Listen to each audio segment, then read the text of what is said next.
Madam గారు చెప్పండి. ఏదైతే గత 4 రోజులుగా ఇటు పెద్ద ఎన్టీఆర్ గారి కోసం విగ్రహ ప్రతిష్ఠ కోసం జరుగుతున్న దాని మీద వైసీపీ నాయకులు మాట్లాడుతూ ఉన్నారు. దాన్ని ఎలా చూడొచ్చు, అసలు ఏం జరుగుతుంది అంటారు? నన్ను ఆడపడుచుల ఆరాధ్య దైవమైన నందమూరి తారక రామారావు గారు పరమపదించి 30 సంవత్సరాలైన సందర్భంగా కన్నీటితోటి ఆయనకి, ఆయన కుటుంబ సభ్యులకి మేము సానుభూతి తెలియజేస్తామండి. అలాగే ఈరోజు లక్ష్మీ పార్వతి గారు అనే ఒక మహిళే, ఆవిడ మహిళల గురించి మాట్లాడుతుందండి. ఆవిడ మహిళ ఉండి ఆవిడ ఒకటే ఆలోచించుకోవాలండి. నందమూరి తారక రామారావు గారు మీ గురించి లక్ష్మీ పార్వతి గారు అని ఇప్పుడు నేను ఆంధ్ర రాష్ట్రంలో ఉన్న మహిళ కింద మిమ్మల్ని గౌరవిస్తున్నానంటే అది కేవలం ఆంధ్రుల ఆరాధ్య దైవం నందమూరి తారక రామారావు గారు మిమ్మల్ని ఆయన స్వహస్తాలతో తాళి కట్టి ఇల్లాలు చేసుకున్నారని ఒక్క చిన్న ఒక్క ఇదితోటేనండి. అంటే మన ఆంధ్ర రాష్ట్ర మహిళలకి తాళిబొట్టు అంటే ఎంతో పవిత్రమైందో మనకు తెలుసు.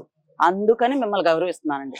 లేని పక్షంలో మీరు మాట్లాడే మాటలకి, ఏ రాజకీయ నాయకులనైనా సరే మీరు మాట్లాడే మాటలకి మేము కూడా ఎంతో మాట్లాడొచ్చండి.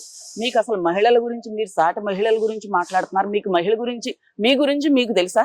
అసలు మీ గురించి మీరు ఎందుకంటే ఇంట్లో ఏడవకుండా ఈదులు ఏడుస్తారా అని ఏదో సామెతలు అంటారు. అలాగే అసలు మీరు మహిళ కింద మీరు గౌరవంగా ఎలా ఉండాలి? నాకంతటి మహోన్నతమైన గౌరవాన్ని ఇచ్చారు. కట్టుకున్న భర్తను వదిలేసి వచ్చినా సరే నాకు ఇంత గౌరవాన్ని ఇచ్చారు.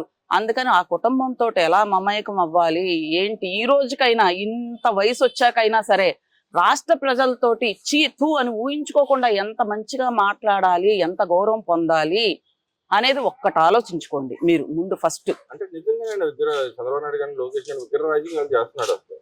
విగ్రహ రాజకీయాలు చేయాల్సిన కర్మ తెలుగుదేశం పార్టీకి అయితే లేదండి.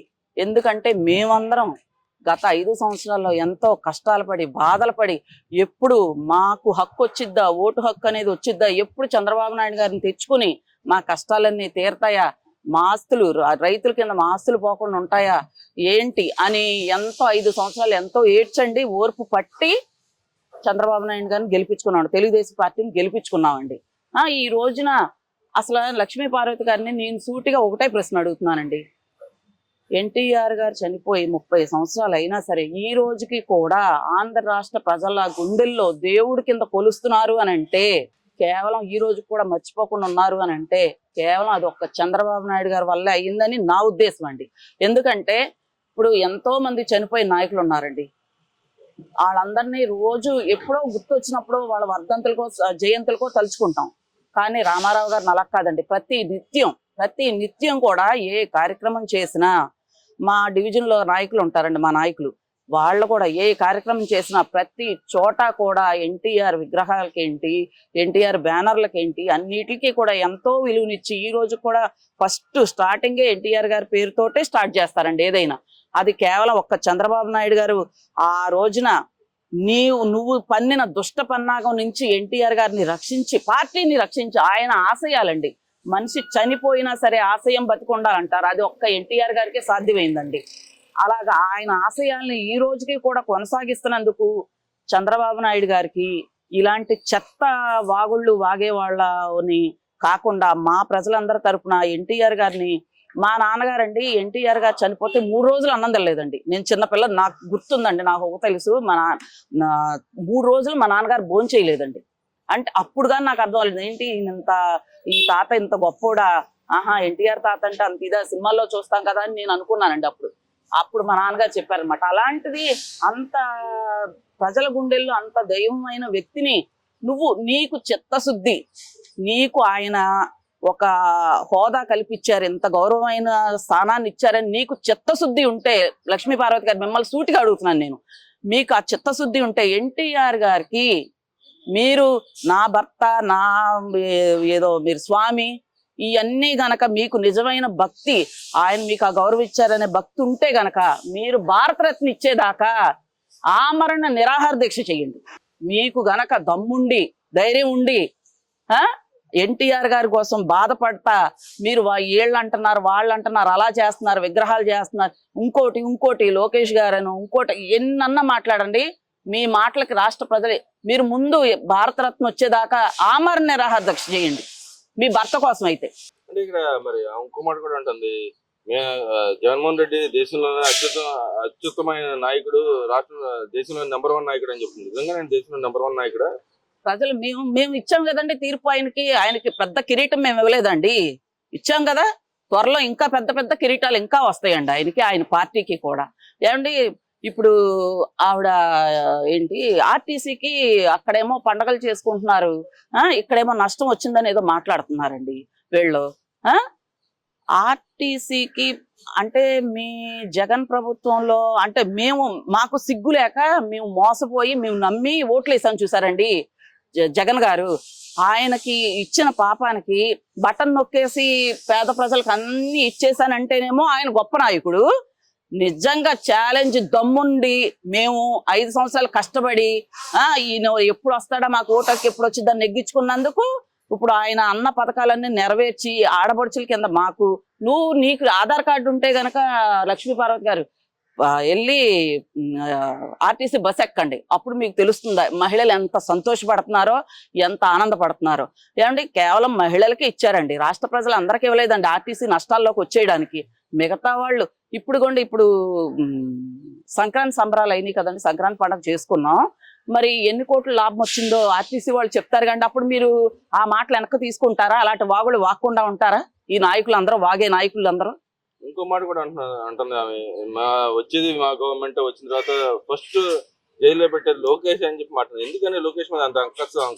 అంటే రాష్ట్రం మరి అభివృద్ధి చెందుతుందిగా అండి, జనాలందరూ బాగున్నారు కదండి. రాష్ట్రం మరి ఎక్కడ లేని కంపెనీలు, విదేశాల నుంచి కంపెనీలన్నీ వస్తున్నాయి. మరి రాష్ట్రం అభివృద్ధి చెందే పదంలో ఉంది, జనాలందరూ ఎంతో సంతోషంతో ఉన్నారు. సంక్రాంతి పండుగ కొంచెం మంచిగా చేసుకున్నాము కదండి, మరి అందుకని మరి అలానే మాట్లాడతారండి. అంటే ఈసారి మళ్ళీ వచ్చి మమ్మల్ని అందరినీ రాష్ట్ర ప్రజలు అంటే వీళ్ళదే ఉందండి. ఈ రాజకీయ నాయకులు కోట్లు సంపాదించుకున్నారు, దాచుకున్నారు, ఏదన్నా చేశారు, ఏమన్నా పడ్డారు. మరి మేము సంక్రాంతికి పోవాలని చూసేవాళ్ళు అయితే కనుక అలాగే మాట్లాడతారండి. మళ్ళీ మేము బుద్ధుంటే ఏ రాష్ట్ర ప్రజలు కూడా ఆయనకి ఓటేయటం, వైసీపీకి ఓటేయటం అనేది కలండి. వాళ్ళ కళ్ళకి అంటున్నారేమో అండి, అలాగా ఆ కళల్లోనే ఉంచుతామండి. వాళ్ళు వాస్తవంలో మాత్రం 100కి 100 పాళ్ళు తెలుగుదేశం పార్టీని, చంద్రబాబు నాయుడు గారిని, లోకేష్ గారిని, అలాగే మాకు ఎంతో ఇష్టమైన మా పవన్ కళ్యాణ్ని గెలిపించుకోవడానికే చూస్తామండి ఇప్పుడు కూడా. అంటే ఇంకో మాట కూడా మాట్లాడుతున్నారు, అన్ని 100 కోట్లు ఎందుకు పెట్టాలో విగ్రహానికి సంబంధించి, గవర్నమెంట్ ఎందుకు డబ్బులు ఇవ్వాలని అడుగుతున్నారు. నిజంగానే గవర్నమెంట్ డబ్బులు ఇస్తుందా, లేకపోతే ఓన్లీ నీరుకొండ వరకు గవర్నమెంట్ సాక్ష్యం చేస్తుందా? ఏమండి కార్యకర్తలు, అభిమానులు ఈ రోజుకి ఇందాక నేను చెప్పినట్టుగా ఈ రోజుకి రాష్ట్రం అంతా కదండి, దేశ విదేశాల్లో కూడా ఆరాధ్య దైవమైన నందమూరి తారక రామారావు గారికి అటు పార్టీ పరంగా గాని, ముఖ్యంగా రాముడు, కృష్ణుడు దేవుడండి, ప్రజల గుండెల్లో దేవుడు ఉన్నాడు. గుడికి కొన్ని వేల కోట్లు డొనేషన్లు ఇవ్వడానికి ఈ రోజు సిద్ధంగా ఉంటారండి. నందమూరి తారక రామారావు గారండి. ఆయన విగ్రహం పెడతాకి అని అంటే గవర్నమెంట్ ఇవ్వక్కర్లేదండి. ఈ అభిమానులు, కార్యకర్తలు వెళ్ళి ఏ గవర్నమెంట్ ఉన్నా గవర్నమెంట్ దగ్గర డబ్బులు అడగరండి, మేము ఇస్తామండి, మేము ఇస్తాం. ఆంధ్ర రాష్ట్ర ప్రజలు ఇచ్చి ఆయన విగ్రహాలు ఎక్కడైతే పెట్టుకోమంటారు అక్కడ పెట్టుకోవడానికి మేము సిద్ధంగా ఉన్నామండి ప్రజల కింద. ఎందుకంటే నందమూరి తారక రామారావు గారు పెట్టిన పార్టీ ఆడబడుచుల పార్టీయే. అసలు ఒక ఆడపిల్ల బయటకు వచ్చి మాట్లాడగలిగి, లేదంటే ఒక పార్టీలో చేరగలిగి ఇవన్నీ వచ్చినాయి అని అంటే గనక అది నందమూరి తారక రామారావు గారు తెలుగుదేశం పార్టీ పెట్టినప్పటి నుంచేనండి. ఓవరాల్ గా ఇంకో మాట బొత్స గారు మాట్లాడుతున్నారు, సంక్రాంతి సంబరాలు జూద క్రీడ ఎక్కువైంది సంక్రాంతి సంబరాల్లో అని చెప్పి మాట్లాడుతుంది. నిజంగానే జూద క్రీడ ఎక్కువైంది అంటారా? అంటే జూద క్రీడ అంటే వాళ్ళ నుంచి స్టార్ట్ అయిందేమోనండి. ఎందుకంటే వాళ్ళు అప్పుడు ఆడిచ్చారు కదండి, క్యాసినో అని వాళ్ళ మంత్రులు ఆడిచ్చారు కదండి అప్పుడు గుంటూరులో. మొన్న చంద్రబాబు నాయుడు గారు నేను న్యూస్ లో చూసానండి, సంక్రాంతి అంటే కోడి పందాలు, సరదాలు, కొత్త అల్లుళ్ళు. సంక్రాంతి పండగ అంటే మనకొక పెద్ద పండగని మనకి అర్థం. అందుకని జాగ్రత్తగా మంచిగా కోడి పందాలేంటి అన్ని చక్కగా ఆడుకుని మంచిగా అందరూ ఆహ్లాదంగా సంతోషంగా ఉండండి. తమిళనాడులో జల్లికట్టు ఆపేస్తే వాళ్ళు పోరాడి జల్లికట్టు తెచ్చుకున్నారు. అలాగా నేను అట్లా చేయను, చక్కగా మంచిగా సంతోషంగా ఉండండి అని చంద్రబాబు నాయుడు గారు చెప్పారండి. వీళ్ళు ఏంటంటే మరి సంక్రాంతి సంబరాలు జనాలు అందరూ కొంచెం మంచిగా ఉన్నారండి. పిల్లలకి కొంచెం పనులు ఉన్నాయి, తాపి పనుల వాళ్ళకి పనులు ఉన్నాయండి, అందరికీ కూడా పనులు ఉన్నాయండి. ఇప్పుడు అందరూ కష్టపడి బతుకుతున్నారు. కొంచెం డబ్బులు దాచుకుని పండగ బాగా చేసుకున్నారండి. ఎవరు ఏ ఊర్లో చూసినా ఈ గత ఒక 6-7 సంవత్సరాల నుంచి ఇదే ఫస్ట్ పండగ అండి. బాగా చేసుకున్న పండగ ఏదైనా ఉంది కొంచెం బాగా అంటే కనుక ఇదే ఫస్ట్ పండగ అండి. అందుకని వీళ్ళకి కుళ్ళు కుట్టి అప్పుడు క్యాసినోలో అయ్యి ఆడిచ్చారు కదండి, అలాగా ఇప్పుడు వీళ్ళు కూడా చేశారేమోనని జనాల్ని మభ్య పెట్టడాకండి. కానీ వాళ్ళు ఏ నాయకులు ఏ మాట మాట్లాడినా నమ్మడానికి మేమైతే సిద్ధంగా లేవండి. ఏమంటే సంక్రాంతి సంబరాలు అసలు ఏం జరుపుకోలేదని చెప్పి వైసీపీ నాయకులు మాట్లాడుతున్నారు. అసలు ఈ గవర్నమెంట్ లో అంతా రెడ్ బుక్ రాజ్యాంగం నడుస్తుంది, ఇంకో పక్క అసలు ఆటవిక రాజ్యం నడుస్తుందని చెప్పి అంటారు. నిజంగానే అలా ఉందా, లేకపోతే ఈ సంక్రాంతి సంబరాలు బాగా జరిగినాయి అంటారు? ఏమండి, సంక్రాంతి సంబరాలు ఎంత బాగా చేసుకున్నామో మా ఇంటింటికి వచ్చి మా ప్రజలను అడగమనండి. వాళ్ళు చెప్పడం కాదండి, అక్కడ ఏ నాయకులైనా సరేనండి చెప్పడం కాదు, ఇంటింటికి వచ్చి మమ్మల్ని అడగమనండి, మా గుమ్మాలు చూడమనండి. ఏ సందుకు ఆ సందండి, ముగ్గులు పోటీలేంటి, ఆటల పోటీలేంటి, పిల్లలకేంటి, ఎంతో బాగా ఎంతో 6-7 సంవత్సరాలు ఇదే ఫస్ట్ అండి ఇంత బాగా పండగ చేసుకోవడం. ఎందుకు చేసుకోలేకపోయారంటారు? గతంలో అంటే 5 సంవత్సరాలు ఎంత బాధండి. ఏం పనులు ఉన్నాయి, రాజధాని రైతుల కింద పొలాలు పోతాయో లేదంటే ఏమైపోతుందో అనే రాజధాని రైతులు ఉసూరుమని ఏడుస్తుంటే మేము ఇక్కడ సంతోషంగా ఎట్లా చేసుకుంటామండి. మా తోటోళ్ళు అందరూ రాష్ట్రం బాగుండాలని అంతంత త్యాగాలు చేసి అన్ని భూములు ఇచ్చి వాళ్ళు అలో లక్షణాన్ని నిరాహార దీక్షలు చేసి ఇటు చంద్రబాబు నాయుడు గారిని అంటే రాష్ట్రానికి మంచి చేసే వ్యక్తినండి, అక్కడ పార్టీ కాదండి. మేము ప్రజల కింద మేము రాష్ట్రానికి అభివృద్ధి చేసే వ్యక్తిని జైల్లో పెట్టి అష్ట కష్టాలు పెట్టి ఇట్లా చేస్తుంటే అసలు రూపాయి లేకుండా బటన్ నొక్కేసి మాకు ఇస్తానని ఫ్రీ అని చెప్పి బటన్ నొక్కేసి డబ్బులు పడకుండా ఇంత అష్ట కష్టాలు పడి ఇసుక లేక పనులు లేక కనీసం కూలీ చేసుకునే వాళ్ళు కూడా కనీసం ఒక పూట వండుకోలేని స్థితిలో ఉండిపోయామండి.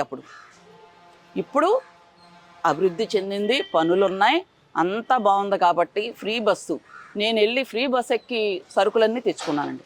అందుకని ఈసారి మాత్రం పండగ చాలా బ్రహ్మాండంగా జరిగిందండి. వాళ్ళు అనడం కాదు, ఇంటింటికి రమ్మనండి, ఇంటింటికి వచ్చి మమ్మల్ని అడగమనండి, ప్రతి ఇంటికి వెళ్ళి అడగమనండి, పండగ చేసుకున్నారు లేదో చెప్తారు.